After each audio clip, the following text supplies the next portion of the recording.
그분이 등장하면 성경에서는 빛이다, 어둠이 물러간다, 뭐 등등의 많은 표현이 있지만 우리 주님의 옷과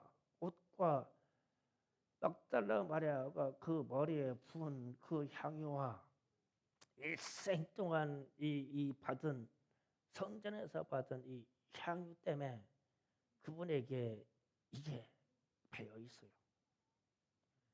그래서 지금 주님이 우리의 눈에 보이지 아니하시는데 우리 옆에 와 계시면요, 우리 코가요 정신 나갈 정도로 이 세상에서 맡아보지 않은 향기가 납니다. 주님의 임재가, 이런 임재를 아시는 분이 있으면 좋겠어요.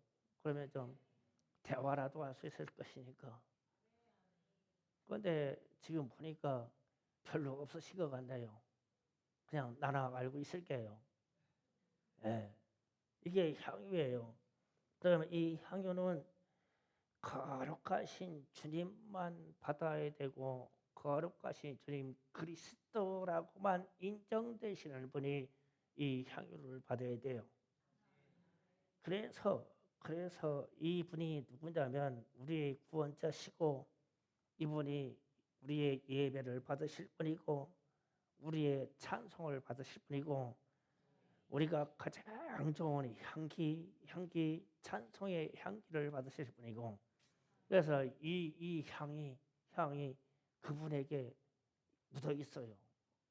전 세계 믿음의 사람들이 찬송으로 올려드린 이 향기가요 주님 품 안에 다 있어요.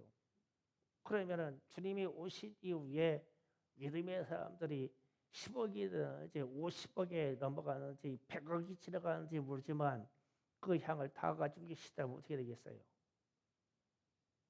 그러니까 이 동방박사들이 이 향유를 주님께 드렸는데 상당한 분량에 들었을 것이고 이게 그때 당시에 무지무지하게 비싼 기름덩어리고 이 안에는 사람들이 갈 수 있는 최고의 향수가 이 안에 들어있어요. 그러면 이거를 주님께 드렸다는 것은 당신은 구원자십니다라는 뜻이에요. 구원자십니다. 우리의 그리스도십니다. 당신이 진정 구원자이시기 때문에 이 기름을 받으실 분이십니다. 그래서 출애굽기와 레위기에서 나오는 말씀대로 당신은 성전에서 그 관유를 받으신 분이십니다. 성전의 주인이 주님이시니까.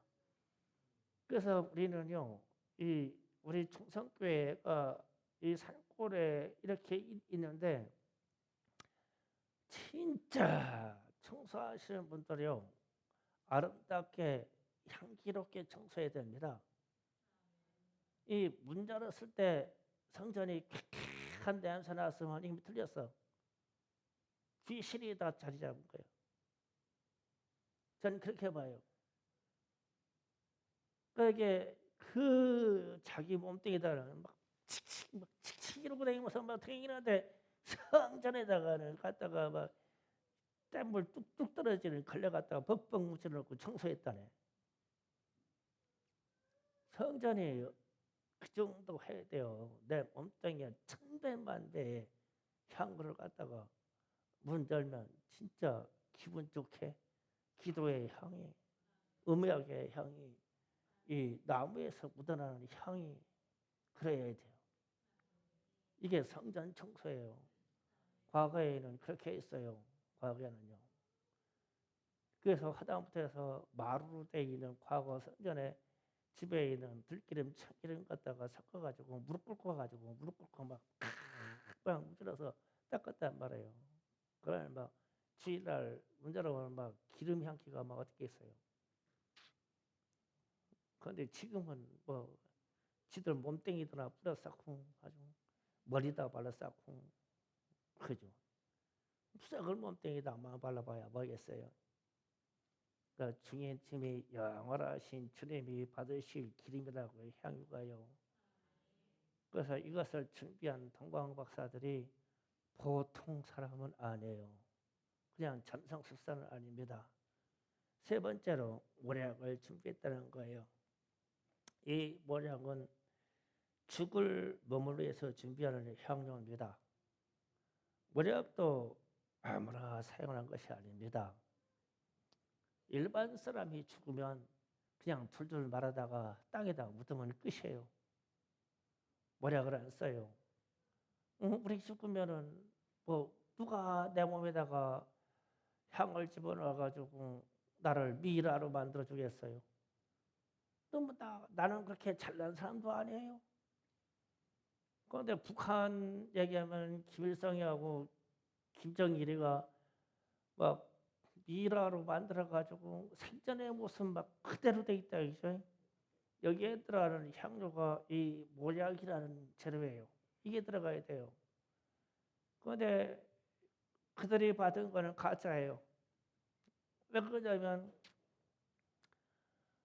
김일성이하고 김정일이 그 육체에다가 모략을 쓰려고 하면요, 내장 다 끄집어내고 뇌가 수분이 많기 때문에 뇌를 갈라가지고 뇌를 다 빼내야 돼요. 내장하고. 그래서 거기에다가 썩지 않는 다른 것을 채우고 수분에다가 각종 모략 같은 것을 특수한 이 향료를 집어넣어서 피부를 탱탱하게 만드는 거예요. 그래서 이제 이 사람들이 부활하면 내장 없는 놈, 대가리 속도 안 들은 놈이 나와. 부활하면. 그래서 지옥에 들어 앉아 있는 거예요.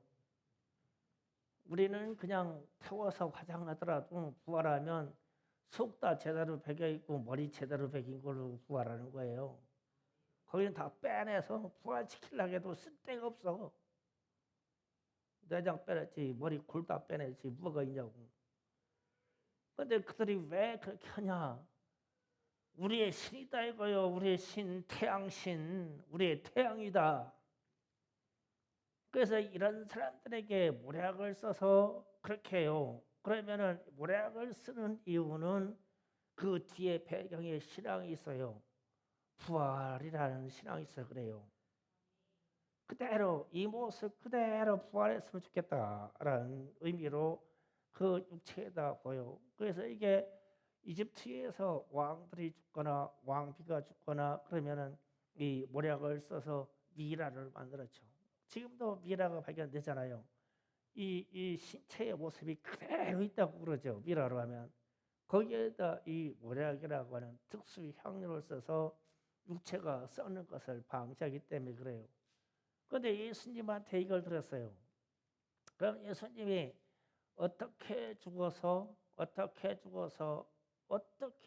동안 무덤 속에 들어가 죽을 것이며 이가 어떻게 부활할 것이라는 것의 상징적인 거예요. 주님은 이 모략을 받으셔야 돼요. 그래서 실제로 그 부자인 아리마다의 요셉이라는 사람이 자기 무덤에다 놓고 자기에게 쓰라고 했던 향유와 이 모략을 예수님의 몸에다 다 부어버렸죠. 그러니까 예수님의 몸에다 다 버리니까 3일 동안, 그러니까 상상해 보세요. 그렇게 매맞고 그렇게 찢어지고 그렇게 창에 찔리고 이 육체가 피부가 안 상한 데가 없는 이 시체를 둘둘 말아가지고 그냥 이 시체는 피가 그렇게 찢어지고 피가 났기 때문에 그냥 하루 만에 그냥 시커멓게 푹싹 썩어버려요. 막 칼칼하게 찢어놨으니까. 그런데 차마 이 나의 아리마대 입장에서는 나의 선생이죠, 선생님. 이 선생을 이렇게 썩어내 우리에게 알 수는 없다. 그래서 이 부자인 이 아리마대가 자기가 죽으면 자기가 쓰려고 평생을 모아놨던 이 모략을 갖다가 예수님 불주마다가 그냥 다 부어버리고 막 항아리치 다 봅니다. 그 신체가 좀 유지되라고 유지됐으면 좋겠다는 소망으로. 그래서 예수님이 뻘떡 부활했는데 그 육체가 상하지 않고 그대로 부활하는 거예요. 그거를 지금 동방박사들이 미리 준비해서 드리는 거예요. 그러면은 제가 동방박사들의 믿음이 보통은 않는 사람이다라고 얘기를 하면 이런 의미적인 예물을 황금도 하루아침에 준비되는 것이 아니고 관료로서는 유향도 하루아침에 준비되는 게 아니고 자기 육체가 장사 지낼 때 쓰기 위해서 오략을 준비하는 것도 부자들이 평생 쌓아서 준비해요. 자기 육체 써주는 게 너무 험해가지고 부활 때 내 육체가 온전히 부활되기를 원해서 그걸 자기 몸에 붓는단 말이에요. 그래가지고 후손들에게 부탁하겠죠.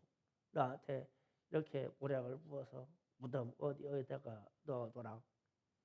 물론 세월이 지나서 우리는 다 해골이다 다 돼버리겠지만 어쨌든 그런 소망을 가져서 모략을 미라로 만들려고 쓰는 향유 재료예요. 그래서 동방박사들이 이 세 가지를 준비하고 예수님이 나신 베들레헴으로 올 때 그게 믿음을 하루 이틀 믿었고 내가 10년 믿었고 몇 년 믿었다 해서 되는 믿음이겠냐 이게요. 최소한 내가 보기에는 400년, 500년 지나온 믿음이에요. 그 뿌리예요. 그렇기 때문에 지금 이란 지역 다니엘이 무덤이 이란에 있습니다.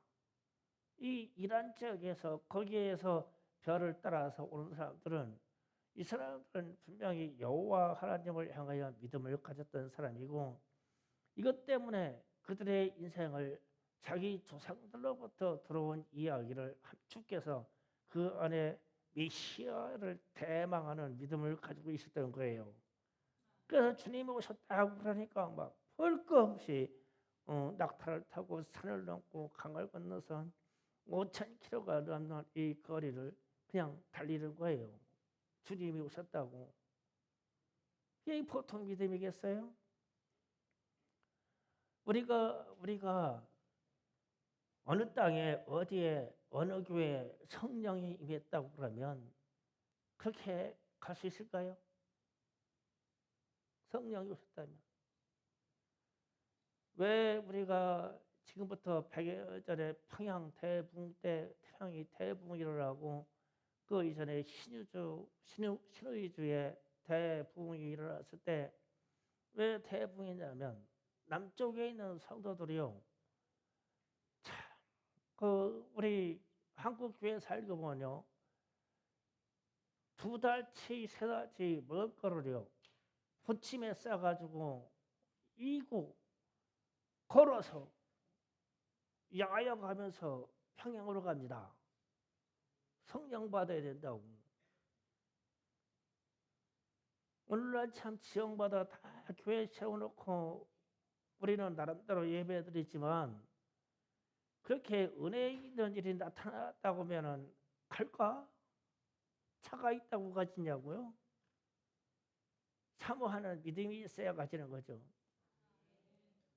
그래서 제가 아는 어떤 장로님이 신의주에 성령이 있다고 그러니까 자전거 타고 왔다고 하더라고요. 전주에서. 성령 받아야 된다고 자전거 타고 왔대요. 가다가 돈 없으면은 인근에서 일해서 조금 먹고 야숙하고 일해주고 식량 먹고 그러다 자전거 타고 갔대. 그래서 이야 참 대단한 사람이다. 그렇지 믿음이라고 하면 그 정도 돼야 되겠지. 그러면 오늘날 우리가 주님이 다시 오신다. 왕이 다시 오십니다. 그러면 우리의 믿음이 우리가 초대였건 3대 4대를 지나였건 오늘 처음 세례를 받았던 간에 주님이 오신다고 하는 이 말씀을 붙잡고 나의 신앙을 이 황금을 쓰고 유향을 쓰고 오략을 써서 쌓아서 믿음의 행위로 주님이 오시는 그날의 정점을 맞춰가지고 정확하게 가져야 주님이 오시는 그 시간에 딱 만나죠. 동방박사들처럼 만나죠. 옷 가고 있고 의심하고 가고 하나님의 말씀을 막 버리고 가고 그냥 막 속삭이고 가고 그러면은 주님이 오시는 그 시간하고 내 신앙의 시간하고 정점이 딱 맞닥쳤냐고 이렇게 휙 어긋나겠지. 동방박사들은 지금 그걸 마친 거예요. 이게 때와 시. 그 제가 기도할 때마다 예배 때마다 하는 기도가 있잖아요. 주님, 이 시간과 이 공간을 써주세요. 왜냐하면 주님이 오시는 그 시간 타이밍하고 우리 시간하고 딱 맞아줘야 돼요. 주님이 오시는 장소하고 우리가 예배하는 이 장소하고 딱 맞아줘야 돼요. 그래야 만나는 거지. 그래서 놓칠 수가 없는 기도가 그거예요. 주님, 이 시간과 이 공간을 써주세요. 놓칠 수 없는 신앙 고백이 주는 그리스도시요 살아계신 하나님의 아들이십니다. 이 고백하고 이 시간과 때를 주님이 오실 시간하고 주님이 오실 장소에 우리의 신앙을 때를 맞춰서 가야 되기 때문에 딱 만나게 가야 되기 때문에 이 기도를 예배 때마다 막 하는 거예요. 새벽 예배 때마다 여러분이 귀가 따갑도록 얘기를 이 기도를 하는 거예요. 시간을 맞춰야 되니까. 그런데 성경에서 보면 주님이 초림으로 오시는 이 사건을 이 때와 시간을 정확히 맞힌 사람은 동방박사들밖에 없어요. 그래서 제가 묻는 거예요. 과연 이들이 누구냐? 이들이 누구냐? 5,000km가 넘는 그 거리에서 주님을 만나러 온 사람들이 이게 누구냐? 당대의 최고의 믿음의 사람들이에요. 이 시간과 때를 맞췄기 때문에. 그럼 다른 사람들은 다 뭐하고 있냐고. 이 고요한 밤에 잠이나 자고 있지. 누가 산을 걷고 누가 들을 걷고 누가 강을 건너서 그 거리를 오냐고. 충성교회 여러분은 이 동방박사들이 이 신앙을 본받아서요. 주님이 제일 임하는 시간과 장소를 정확히 찾아가야 돼요. 정확히 찾아가야 돼요. 그러면 다 버림받는 것이 우리의 믿음이 잘못되어 간다는 거예요. 잘못되어 이 시간과 때를 못 맞추면 주님은 빵 하고 왔는데 우리는 엉뚱한 짓 하고 있으면 어때요? 그때 진짜 타이밍이 우리 진짜 막 역동적으로 막 찬양할 때 오셨으면 막 딱 맞는 거예요. 딱 맞는 거예요. 이때 오시면. 그런데 가서 이제 죄 짓고 있을 때 오시면 참 큰일이요. 그래서 예배 때만큼은 주님이 오실 시간이요. 주님이 이 장소에 오실 시간이니 내게 있는 모든 것에 있는 모든 정성 그냥 쏟아 부어서 내가 찬송한다. 내가 예배한다. 말씀에 집중한다. 그게 우리의 신앙이 돼야 되죠. 그래야만 이 동방박사들의 흔적을 조금씩 닮아가는 거예요. 조금씩. 그래야 주님이 마지막으로 재림하시는 그 시간과 때와 장소를 어느 날 몇 시에 이거를 알라고 하는 게 아니라 우리의 믿음이 맞춰가고 있는 거예요. 그 시간으로. 그러면 딱 만나게 돼 있어요. 딱 만나게 돼 있어. 그런 믿음이 되기를 우리 주님 예수 그리스도로 축원합니다. 주여 삼차오 기도합시다. 주여